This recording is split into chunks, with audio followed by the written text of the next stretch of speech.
Hello, everyone, and welcome back to another fantastic episode of the Fantasy Fiends podcast. I'm your host, Stevie Collier, and I'm here with my co-host, Andy Peliquin, who I don't know if he wants to share the news. I should have asked him before the podcast. Now it's just awkward. And we're honored to have the great Tessonja Odette. I always mess it up. Always. No authors we have on the show have like John Stevens or anything. It's always, a more unique name. Well, we had a Jeremy Williams or JT God. Williams. He was easier to pronounce. But yeah, we've had some pretty tough to pronounce names. Hell, my name is tough to pronounce. It's technically Peloquin, but I don't want to For a sound week, I thought it was Pelican. A total douchebag. So Pelican's just easier. So something I learned about Andy yesterday is that his name is actually Andrew. I had no idea. I just thought it was really just Andy. It's Andrew. How did you, number one, find out my name was Andrew, and number two, not know? Because I stalked you on Google Maps. It's on your underwear when you were watering the grass. No, I'm kidding. Yeah, welcome to the show, Tessonja. Tessonja. Thank you. I was really good at phonics class. So. The rule on the Fantasy Fiends podcast is if Stevie mispronounces your name 10 times, you get a free mug. So yeah, fancy. A free mug of ale. Yeah, with my face on it with like sorry. Sorry, yeah. Hang in there. Oh. So we have a really good and interesting podcast for you today. It's going to get dark, it's going to get light, and it's going to get gray. But before that, we are going to talk about something cool that happened to us this past week. And now that I say it, I wish I would have come up with something. Oh, I do know something cool that happened to me this week. I did finish book 1 in a new top secret story that I'm writing, new series that I'm writing. So it's book 1 out of 5, and it is complete and edited. And now I've written 2,051 words in book 2. So that's my good news. That's awesome. Well done. Yes. Thank you. Andy, what about you? Well, it hasn't happened yet. It's going to happen tomorrow. I'm going to finish the second book in my new series and send it off to the beta readers, which it's going to be almost just over 3 weeks of work to get it done. Very happy to finally finish it and get it sent off. Means I'm on track for my January 2019 release of the series, which is very exciting for me. 3 months or 3 weeks to write a book? Give or take. What, do you just live by your computer? No, but I do spend long days. No, I'm just kidding. Tessonja, what about you? Well, I'm super jealous that you guys have like book related cool things because I've been in school since mid-August. I'm going to school for aesthetics, which is something people don't usually expect an author to go to school for, but I have an interest in other things besides writing. And so this is like I'm really into like organic skincare and healing touch and like a lot of stuff. So I'm going to school for aesthetics. I did manage to write 1 chapter this week, which is super cool because it's been really hard to find time to write lately. And I got my armpits waxed because that's another thing we learn at school is we learn waxing. So I had to grow out a ton of armpit hair and I got it waxed. So that's a great TMI. Wait, that is a wonderful. That's perfect. You're gonna fit in onto the podcast. You and Stevie. Oh my god! Every week, it's gonna be awesome. You get an achievement because you've stumped Stevie. Like I have no words, but I also have armpit hair. So wait. They made you grow out your armpit hair to get it waxed? No, it was voluntary, but I mean, it's something that we have to learn. And so I was like, you know what? I'm going to stop shaving because, I need to learn how this whole waxing thing works. And, so I took one for the team. I grew out my leg hair for the past couple weeks. I grew out my armpit hair and my classmates, it was a great service to them. I didn't get to wax anyone as hairy as I was today, but so, I did a favor to my classmates. But yeah, so I'm a little in pain. My armpits hurt a little bit. That was just today. Whoa, but so it did hurt. It'll hurt a little bit. I mean, it was long. But if it's sore now, then that means so it didn't. I don't. I've never had my armpits waxed. Just my. Oh, never mind. No, I'm kidding. Or am I? Andy's the one who did it. Stevie's probably not kidding. No matter what he says, it's usually not kidding. I just watched Bruno, the guy from Borat, and he gets his asshole waxed. One of my favorite scenes. Manzillion. I might learn the Manzillion someday. So Wait, who knows? how do you practice the Manzillion though? I do not know that yet. That is the secrets that I've yet to be led into. Please come back onto the show and let Andy know. He's so intrigued.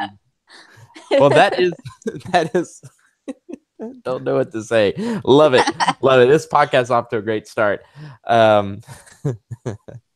So I apologize to Tessonja Odette. I did not say what you were the author of, and she is the author of the Layla trilogy. And if you get a chance, anytime there's a really good looking book cover, I always say go and check it out. So go check her out on Amazon. That's Tessonja, Tessonja, Odette, Odette. And check out this freaking unicorn. Like, I have yet to see a unicorn book cover yet. And it's good. It's a really good cover. It's something you'd want to hang on your wall, I feel like. Yeah, very cool. It's illustrated, right? Yeah, it's illustrated by Mariliza Chan.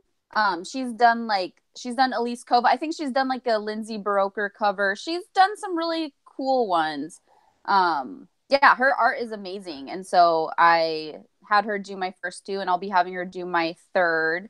But yeah, her work is so cool. I was like fangirling out hard when she made my unicorn cover. I was like, oh, that's Valor. That's my unicorn. So you do have a unicorn in the story. I do. Yes. He's a legit character. And his name is Valor. Okay, so I pronounce it wrong because I want to pronounce it Valor. I don't want to pronounce it Valor, like that like crappy material that like women's jogging pants are sometimes made out of with juicy on the butt. Right. But I just pronounce it wrong. Like, I intended for his name to be Valor, but I pronounce it Valor. That's wrong. I actually thought that having a name Valor for a unicorn would just be so funny.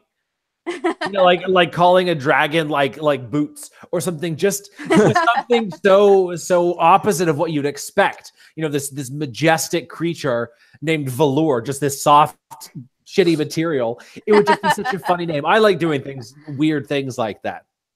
You should put juicy pants on your unicorn now. Yeah, Book 4. That could work. The Pants of the Juicy. So that is what she's the author of. Go and check that out. We will be doing a reading from book 1 today at the end. Awesome. And so I keep wanting to just call you Odette. Tessonja. You can call me Tess. That's easy for everybody. Tess. Okay, Tess. Like I feel like that was the name of a dragon in a cartoon. Tess the dragon. Okay. I don't know. Anyway, do you want to go ahead and bring us into today's topic, since I believe it was you who proposed it, right? Yeah, the Face Your Shadow.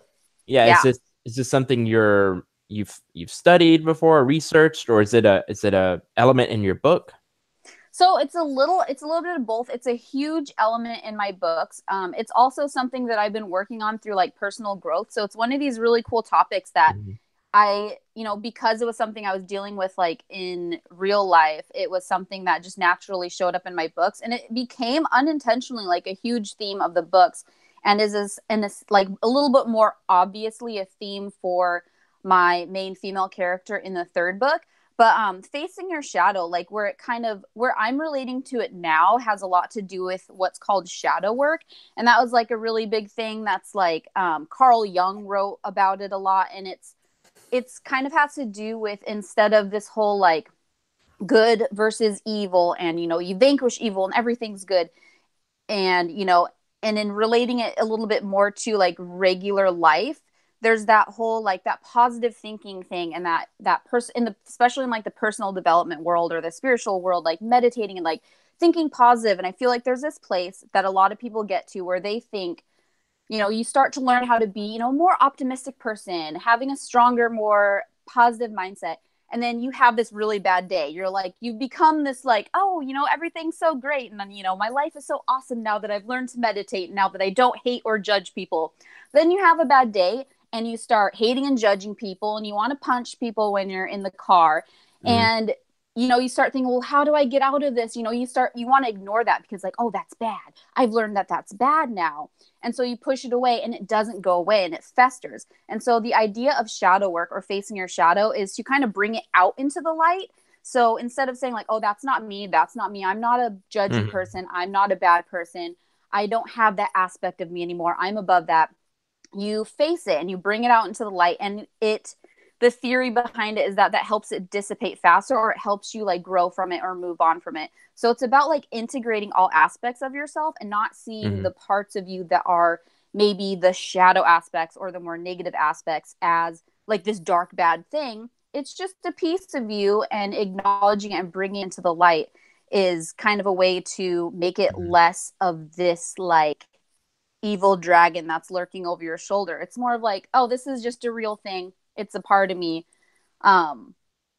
Well, and so go ahead. I'm no, I love it. I absolutely love it. Andy knows like this is my subject. Like I am a huge proponent of positive thinking, law of attraction, manifestation, meditation. That is my subject, and it's a huge element in most of my books. In fact, the third book in the Dark Assassin series is like my subtle way of showing people the law of attraction.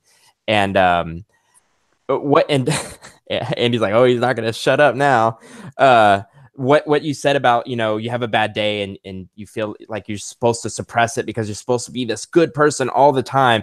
I totally agree with you. It's impossible. And I read it in a book once. It's called Riding the Wave, and it's letting all of that out, being aware that these are the feelings that you feel, let it happen, and then let go of it once you've expressed it and felt it. And then you can get back on track for me, manifesting success is my big thing, manifesting love and success. And I'm a huge proponent of it. I know it works, but a lot of people say it's a theory, but it's worked for me. Do you study the law of attraction at all? Yeah, now that I know that that's like a thing that is, that you understand, I try to avoid like getting too much into the woo-woo stuff because it's hard to know when you're going to be received or people are going to be like, what is this law of attraction? But yeah, I'm super into the law of attraction, the manifesting thing. I get woo-woo down to like the crystals. I've got like my altar full of crystals and like sage over here. So I'm deep into it. But yeah, no, I'm all about it. I was like, oh my God, the law of attraction. Oh yeah. Yeah. I actually, I'm going to move my camera. I have most of my books in storage, but the bottom, let's see, I'm trying to do it right there. That whole shelf is law of attraction and meditation stuff. Rad. So yeah, and so I suggest for anyone who wants to get into the law of attraction is not The Secret, but actually Napoleon's Hill, Think and Grow Rich. That's my favorite. That's the one I've highlighted and studied. So wow, this is gonna be a great episode. When Andy and I were talking about it before he came on the show, actually the Four Territories, I didn't even realize it, but apparently it's a book of gray, like evil and good there's no line between, it's all gray, and it's something I'd never really understood. So maybe we can get into that, the idea of the gray area. And have you guys heard of the Gray Jedi? Yep. It's that one is my favorite, and I guess I could read it to you real quick if we have time. Totally. Gray Jedi Code, and it's fan made, but it's my favorite. Like if I were a Jedi, I'd do the Gray Jedi Code. And it is, there's no dark side nor light side. There's only the Force. I will do what I must to keep the balance. The balance is what keeps me together. There is no good without evil, but evil must not be allowed to flourish. There is passion, yet emotion, serenity, yet peace, chaos, yet order. I am the wielder of the flame, the protector of balance. I am the holder of the torch, lighting the way. I am the keeper of the flames, soldier of balance. I am a guardian of balance. I am a Gray Jedi. Oh, that's rub your nipples good. Nice. That is pretty good. You know what? Your thing, you were talking about how you have to face the shadow, and it sort of reminds me of mental health issues and PTSD and differently abled people, how that's becoming a lot more accepted, a lot more mainstream. You have a lot of celebrities, talking about that they're wrestling with anxiety issues, or they're coping with mental health problems, they're diagnosed with this condition or things like that. And by opening up the conversation, by bringing it into the light, so to speak, the more that we see, okay, other people are facing their own shadow and coming to terms with it and no one's, oh my God, you're a terrible person because you have that or anything. It's just part of who they are, who we are. They're being accepted for it. It's making these things, it's destigmatizing things. And that's what I've tried to do in my writing, is tell these stories to start this conversation, to put it out there and give people a chance to understand it. So when you were talking about that, it was just like, that was immediately what came to mind, is just, it's awesome that more people come to face their shadow in these various ways. Yeah, and that's something I really wanted to bring into my books when I went to go, restructure my book. Because of course the first draft was terrible, and there were no motivations because I wrote it when I was 18. And so when I was structuring like the motivations of the characters, like there are clear villains in my story. And there's like, obviously there's the heroes. I do have a very gray character that it's either lover or hater, and then she becomes a bigger character. But that's besides the point. For the main heroine character, my main female lead, I want to know, like, well, what are her motivations? Like, why is she going to face the villain or the dark wizard or whatever? And I didn't want it to be vengeance. And I didn't want her to be motivated by like revenge, because that kind of went against the messages that I wanted to express in my books. And so I was like, well, what would she be motivated by? And so it was more about being motivated by overcoming fear and overcoming anxiety, not so much as like necessarily like vanquishing evil, but facing and working through these darker things. So I really wanted this theme to actually be applicable to life, instead of it always being about, this is a revenge story. My parents all died by this wizard, so I'm going to go find him and just kill him in cold blood, and it's going to be awesome. So yeah, I wanted her to actually like face fear, work through anxiety. And a lot of the other characters in my books work through their own issues as well. And they don't necessarily become like these amazing, perfect people from it, especially my more gray character. She does work through some of her more negative aspects, but it doesn't change her into like a perfect person. She's still this very gray character, but she dives into this and works through like these gray colors, but maintains who she actually is, like without having to like change her personality or change herself at the core. So it's kind of also like a thing where you don't have to become this different person in order to face your shadow, or in order to, conquer your demons, or to face your own inner issues or whatever. It seems like you had everything plotted out pretty well before you started writing this story. Well, the first draft was written when I was 18, and it took 15 years to finish my last draft. So I definitely had a lot of time to figure out what the theme was behind my books and what the message was. And that theme has carried over to book 3 now in like really unexpected ways I wasn't really planning on. So it's been pretty cool. How old are you? I am 34. Whoa, I thought you were like 23. That's fantastic. You just look a lot younger than that. So when you said 15 years after 18, I was like, what? That's insane. It's been a long while. You've been using that face cream. Oh yeah, that's why I'm going into aesthetics. I gotta, show people how to get this skin. Exactly. Perfect.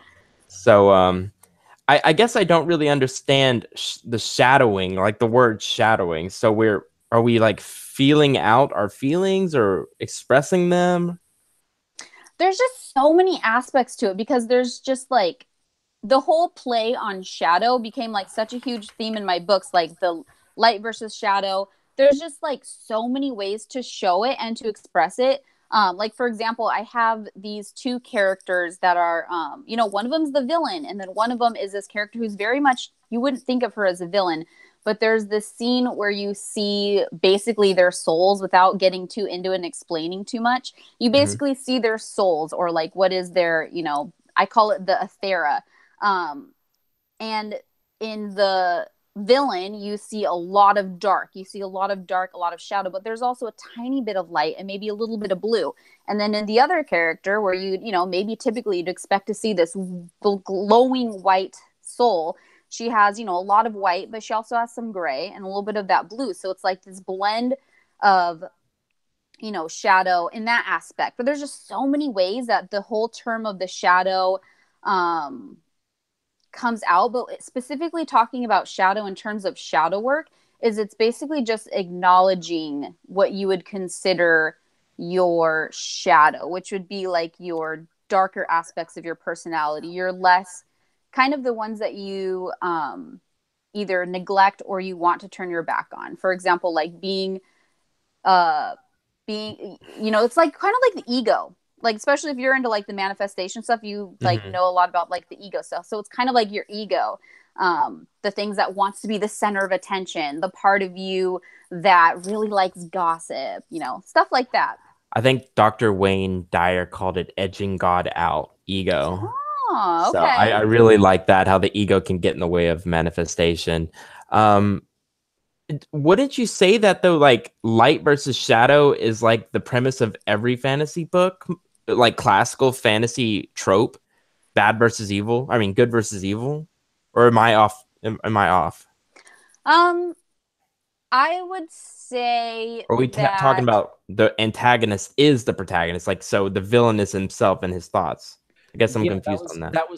That's what I got from that. Is more like, instead of it being, good guy versus evil guy, it's more like the good aspects of one person versus the negative aspects of another person. But then throughout that, the protagonist, let's say, is often his own worst enemy. So he's got to fight himself. And what made me think of is more like acknowledging the parts of yourself that you don't want to admit that you have, because everyone's got crap about them, right? Maybe you're a super egotistical person, or you're super self-centered. And so you tell yourself, no, I'm not that way.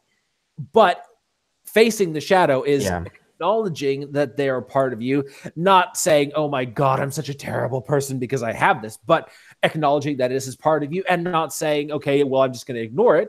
And I'm never going to be good enough if I don't deal with it. But it's finding that balance, like it was about the light and dark, black and white. You've got to find the balance. And so you can never be all white. You can never be all good. You can never be all light. You've got to have the other side of things. So accepting that your personality is flawed. As an example, I'm willing to admit that I'm a fairly self-centered person. I think about myself, the things I want to do, how I can make my schedule fit according to what everyone else wants to do. I'm always thinking about what I want, how I can make it happen, right? Even if I'm telling myself, oh, I'm working around my wife's schedule or my kids in school, there is a certain amount of self-centeredness. So that's one thing that I can admit. Now, I'm not going to say, well, I'm self-centered and that's just who I am. But I'm not going to hide from that. I'm not going to be ashamed of it. It's that shadow that I'll never escape. So it's all about accepting the shadow, embracing it as part of who you are. It makes you, instead of 100% white, maybe you're 75% white and 25% dark, or whatever the degree is. It doesn't really matter, as long as you accept that it's there and it's part of who you are. You try to deal with it, you try to get better, but you don't hide it, ignore it, or hate yourself for it. Well, so if you acknowledge the dark side of yourself, the shadow, isn't that the only way you could really fix yourself? If there was something you wanted to change, you have to first acknowledge your shadow. And that's why it's called face your shadow, because you've got to actually stop, turn around. We spend our lives running away from things that we don't want to deal with. We don't want to have to confront our problems. So we go watch TV because it gives us an escape. We read a book. We do something else. We run away from our problems until they smack us over the head and we have to deal with them. But part of this thing of facing your shadow is, all right, taking the time to stop, turn around consciously and face that shadow, deal with these things, confront these problems, bring them out into the light so you can see them, ugly, disgusting as they are, figuring out what you got to do to deal with it, spending the rest of your life confronting that shadow, carrying it with you, and doing what you can to lighten it, so to speak. Speaking of shadow, I need to turn on the light because it's getting dark here in Seattle. Never mind. Let's look at a room. Let's stare at everything. That didn't sound totally creepy at all, Stevie. It was supposed to. Okay, I'm back. Now I have a terrible glare, but we're going to deal with it. No, it's okay. I'm glad you're back because Andy was being creepy. The way it works on the podcast is Stevie accuses me of doing whatever it is that he just did. I don't know what you're talking about. No, that's what Andy does. Get it? See the circle? That was good. I'm a comedian. Good job. Thank you. So actually, me and the girlfriend were talking about this. We were discussing the Wisp because she is the first person that lives near me that has read my books, and she read them in just a couple of days, and I was like shocked. But her favorite character is the villain, which is the Wisp, and this is where I think people get the gray idea, because the Wisp is an animal. It knows no good. It knows no evil. It was created to take life. To it, that is a positive. It's subjective to it. That's just what it was created to do.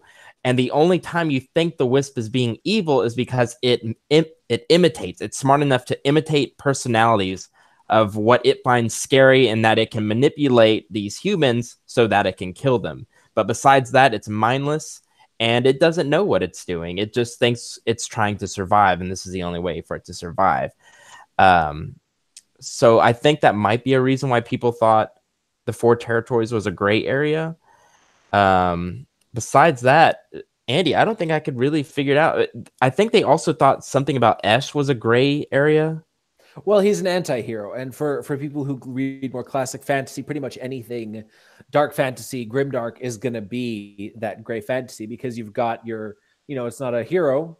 They may have heroic attributes or qualities, but ultimately they do bad things for maybe good reasons or maybe not good reasons. But okay, that makes sense. That is very true of the Four Territories. You know what just popped into my mind as an interesting comparison or an interesting example of that is the Venom character from Marvel Comics, but not the original one. In the last 5 or 10 years, they changed its host to Flash Thompson, who was a war hero. Right, he was Spider-Man's bully in high school, but then eventually he joined the army. He became a decent guy, and then he lost his legs, and so he got the Venom symbiote so that he could walk. Like the Venom suit basically made him ambulant again, and it is awesome. And so there is this really strong pull between the two characters, because Flash Thompson is all about doing the right thing. Obviously he's conflicted like every human, but he wants to do the right thing. He wants to be a hero. He sort of built his identity around being an American war hero, so he can he brings that into his actions as Venom. Whereas the symbiote is like Stevie's Wisp, in that it's an animal. It's feral. It's designed to feed. It's designed to do whatever it's created to do. It's not necessarily a force of evil. It manifests as evil because it takes life, because it does things that humans with our sense of morality consider evil. But ultimately, the symbiote is just a being. It's an entity that has certain wants and desires. And so it's this interesting balance between the two sides of the character, where Flash Thompson wants to be the hero with the suit, and the suit wants to be the Venom and do the destruction and the eating and the killing and all of that. And so it really does show the pull between these two sides, and I think that's one of the better portrayals of characters. There was the time when Spider-Man went into his black suit with the Venom, and that wasn't as well done because they really sort of leaned into the dark. And the new version of Venom, or the last one that I read a couple years ago, was also sort of this gangster thug character who was dark, and the Venom made him darker. But that war hero versus flesh-eating symbiote was kind of an interesting dichotomy that I really liked, to illustrate the light versus the dark, or the light versus the shadow. Well said. And I'm a big fan of the Venom, the antagonist taking over the host, because that is basically the Four Territories.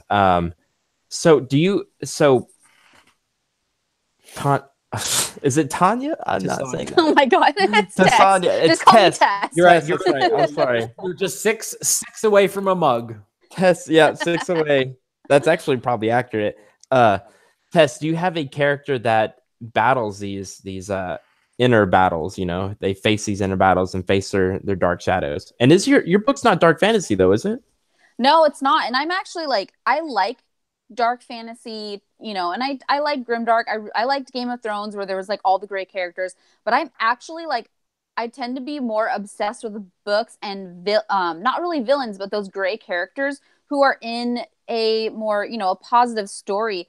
Or like that trope where you have this character who's not exactly the main villain, but they're kind of they're a villain in that timeline. And I'm obsessed with like redemption stories where they, form unlikely friendships with the heroes, where they, work through some of them. I don't believe that much because it's like that person killed your mom and now you're best friends. So I really like when books or fantasy shows can bring it in without having to make the whole thing a dark fantasy, because I love that too, but I get more excited when I see that subtle gray character. As like a weird example, one of my favorite characters from Mistborn, if any of you guys have read Mistborn, was Tensoon. And it's such a weird thing to explain, but like Tensoon wasn't really a good character or bad character, but there was that gray area. And I loved Tensoon. I wanted to read all Tensoon chapters. Tensoon was the terraceman, the servant the guy? Khandra. He was the Khandra who was Orsur in Right. Orsur. Right. He murdered someone important. Him. Yeah, okay. Yeah. No, I thought you were talking about the assassin guy who was insane.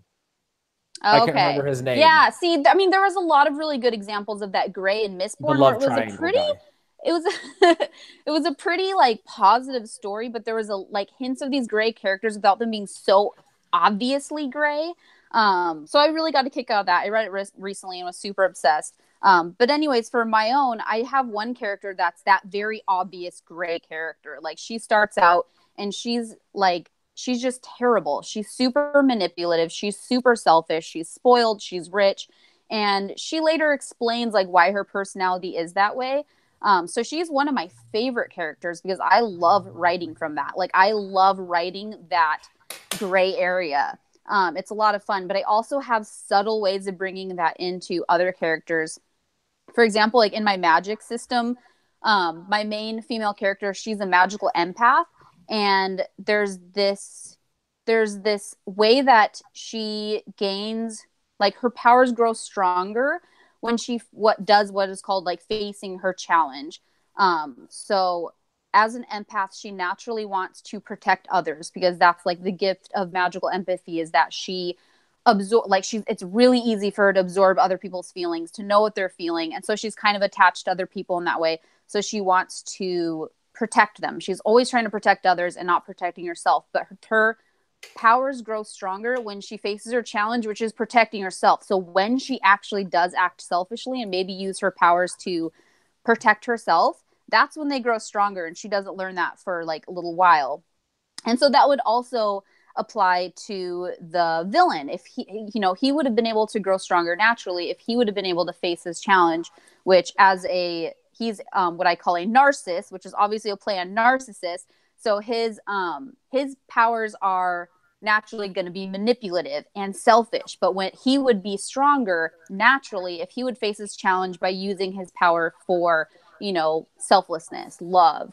And so I have him as being someone who's had to kind of go this darker route to get more powers by using like spells instead of actually growing it naturally. So I like to play with that a little bit, of bringing in subtle ways to see that way of facing the gray area a little bit, even if it's really subtle like that, where it's not obvious, like, oh, this person is very, very clearly a gray character. I like having them go through gray areas.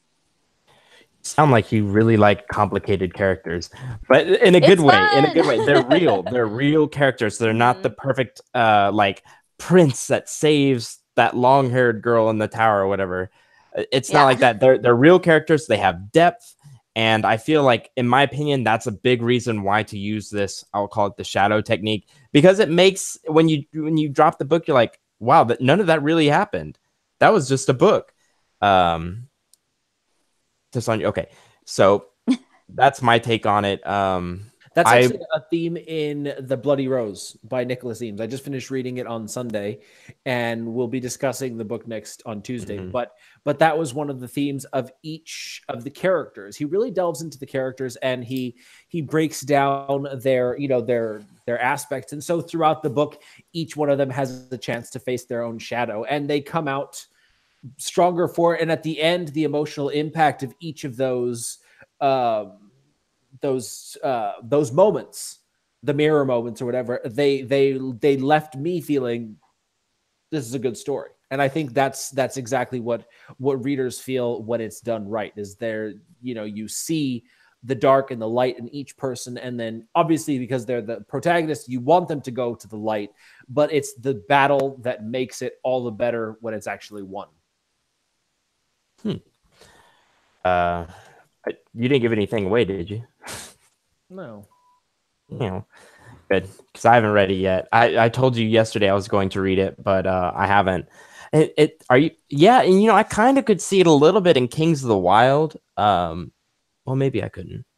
I'm trying to think. It's been a year since I've read it. But yeah, for me, I like to write characters that I believe are super believable, and I think a lot of my readers are surprised by the choices that my characters make because they're choices they might have picked.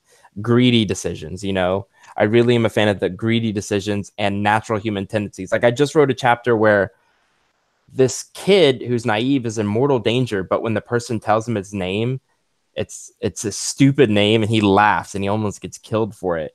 And I don't know, that's a dumb example, but it's something I enjoy writing about. So real things that I'm going to be quiet.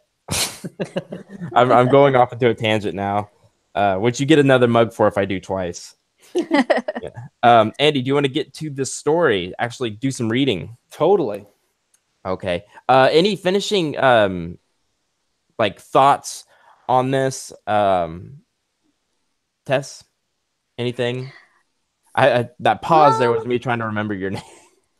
I don't know. I could talk about it forever.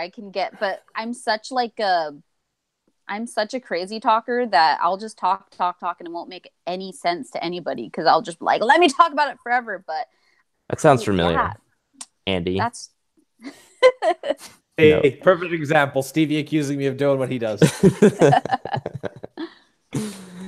Well, you're not alone. Okay, well, let's get to your reading. So how we do this is we usually have the author as the director. They tell us what to do. What parts to play. So there's the narrator and then your characters. So it's up to you completely. I do the best Irish, Scottish accents of the podcast. So. Okay. Well, I think the chapter I picked, which I should probably find it really quick. It is, so my book is written in multiple first person point of view. So there are 4 different main point of view characters, and this chapter is written by my main male character named Taryn. So it would probably be best written or read in not my voice because I don't think I do a very good man voice. I mean, I probably could, but I'll do Cora. Okay. And then there's Lex. So those are the 3 speaking people that I have. Lex doesn't have very many lines, but he's fantastic. I love him. That's a tough one, Andy. Sam what do you think? From Lord of the Rings in my head, just FYI. Oh, nice. I'm going to be looking for that. What do you say, Andy? Yeah, I'll read Lex. Okay, you want me to do Taryn? Which means you're like the narrator. Okay, so you want me to do that, Andy? Sure. Okay. I apologize in advance if I mispronounce any of the names or cities or lore or anything. Okay. The sun had risen high in the sky, and Helios still hadn't returned. What's taking him so long? Lex frowned and threw a small rock into the river. I don't trust that man. What if he's left us behind? He wouldn't do that, I said, although I didn't quite believe my own words. Should we try to find him? Maybe he's been hurt. Lex looked almost hopeful. I doubt that. That's a shame. Lex wrinkled his nose. I'm so bored. I'd rather be riding or walking aimlessly than sitting here waiting like this. Besides, I'm starving. That I can agree with. I'll go check the traps. I shouldered my hunting pack and picked up my spear. You wait here for Helios to return. I'll be back shortly. Oi, that's not fair. You get to go off and hunt while I wait around even longer. Then here, I pushed the spear toward him with an innocent smile. You can get lunch. Lex eyed the weapon, leaning away from it. Never mind. I'll wait here. Suit yourself. I walked down the riverbank toward where we'd seen the hoof print and entered the forest. Once I was under the blanket of trees, I felt a sense of calm settle over me. I felt free from Lex's complaining, free from Helios's judging eyes and condescending words, free from thinking about the weight of failure riding on my shoulders.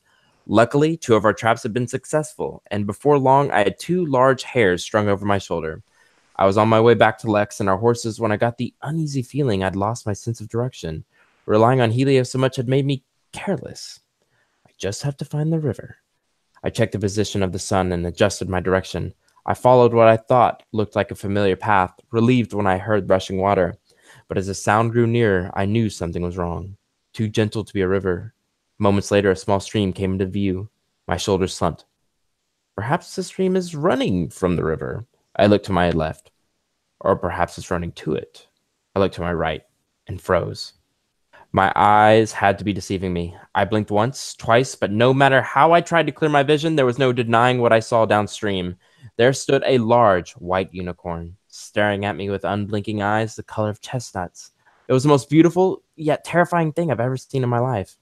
I could do nothing more than stare, too afraid to move, too afraid to startle it. Too afraid I was dreaming. My legs began to tremble. I slowly leaned forward, shifted my stance, and winced as a twig snapped under my foot.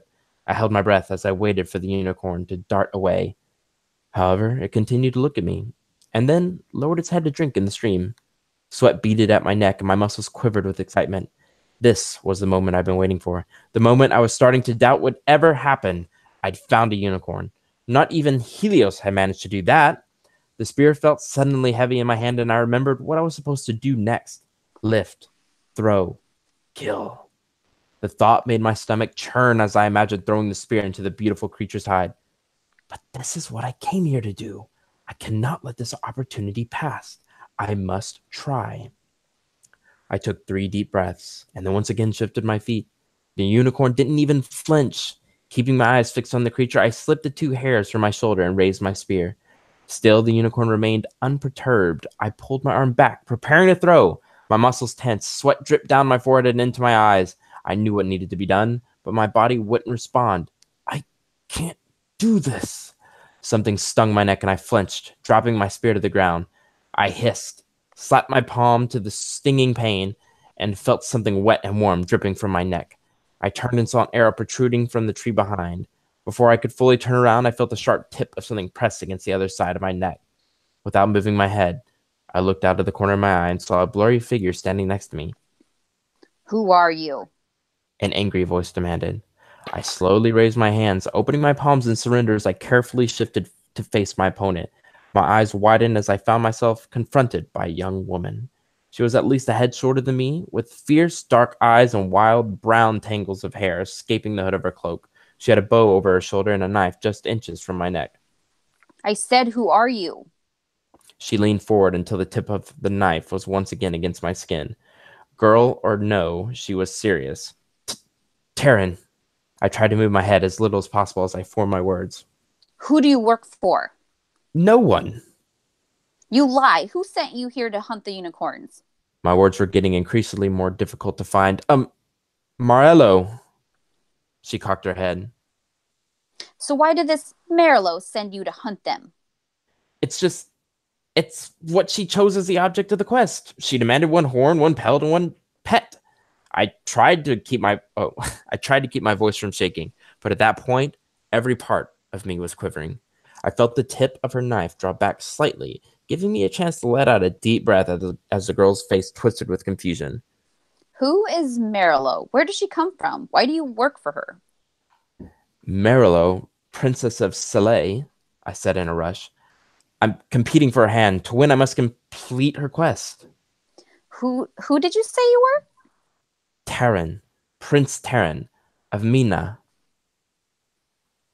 The girl's eyes widened for a moment, and I thought I saw the faintest hint of a smile twitch at the corner of her lips.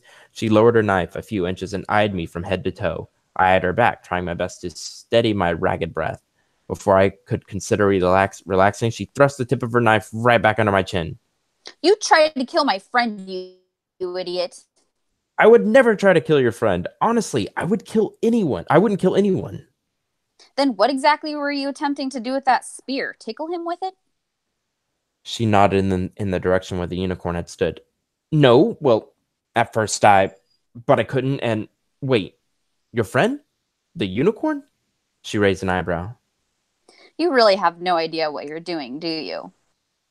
Not really. I attempted a shaky smile. The girl sighed and rolled her eyes. You're in way over your head, little boy. Or, you're in way over your head. Go home, little boy. Little boy? I'm certainly older than she. However, the weapon in her hands made her impossible to argue with. Before I could say a word more, she lifted her leg and sent her foot to my gut, making me stumble back and fall against the tree behind me. My vision swam as I heaved forward, grasping my stomach. If you ever come near a unicorn again, I will kill you. I will not spare your life twice.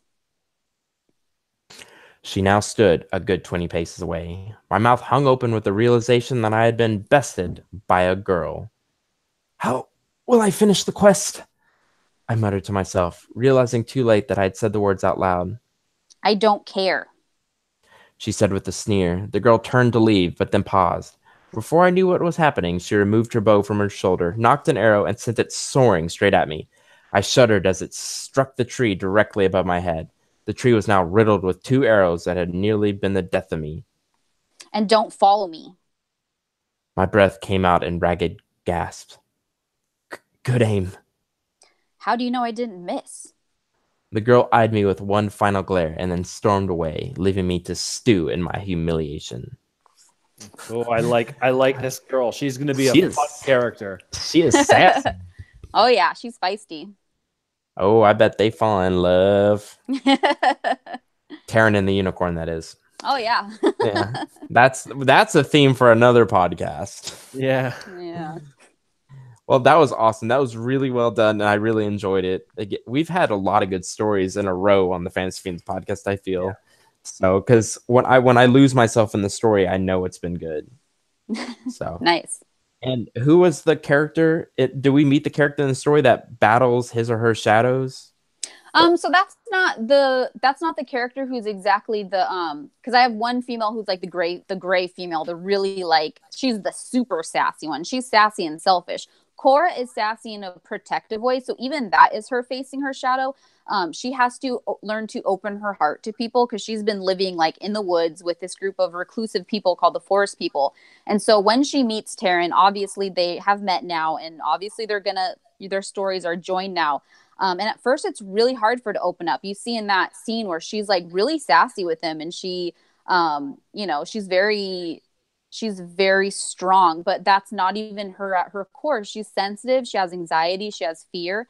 And so even her continuing the story and having to get to know Terran and opening herself up to even friendship is a huge challenge for her. So that's her like facing her fear and her shadow of pushing people away and keeping them at a distance. Oh, nice. Very nice. And I like her name, Cora, too. Well, great. So is there anything else we want to talk about on the podcast before we end it? Andy? Anything else to add? Yeah. Okay. Tess, where can your readers find you, or new readers find you? They can find me on social media. I'm probably one of the only Tessonjas ever. So on Instagram, I'm at Tessonja, which is Tessonja. My website is TessonjaOdette.com. I'm on Facebook at my author page is Tessonja Odette. So yeah, basically Tessonja anything, and you can probably Google my entire life and all, everything. Is that your like birth name? Yes, my birth name is Tessonja Moran Odette.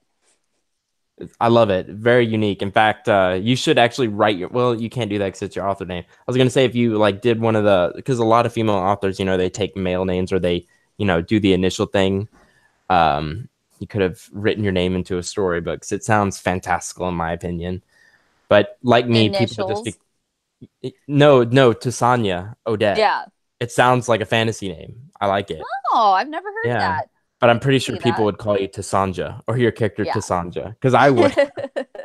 Well, anyway, okay, so again, you can find Tessonja Odette on Amazon.com. Her book 1 is Shadows of Layla, and that's the Layla trilogy book 1. And you are working on book 3 now, right?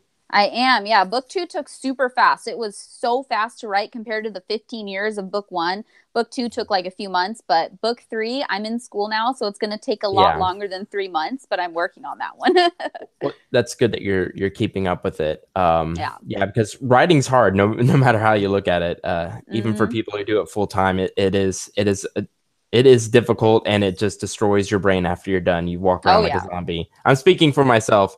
People try to talk to me like, no, no, no, no, dragons. All right, well, that's it for this Fantasy Fiends podcast. Thank you so much to Tessonja Odette for being on the air with us. Please check out our books.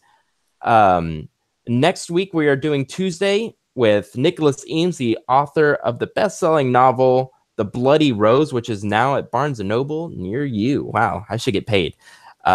So we will be here on Tuesday next week. We really appreciate you. Please hit that like and subscribe button and leave us a review on iTunes if you're listening to this podcast. Thank you so much, everyone. We hope you have a wonderful day or a great night.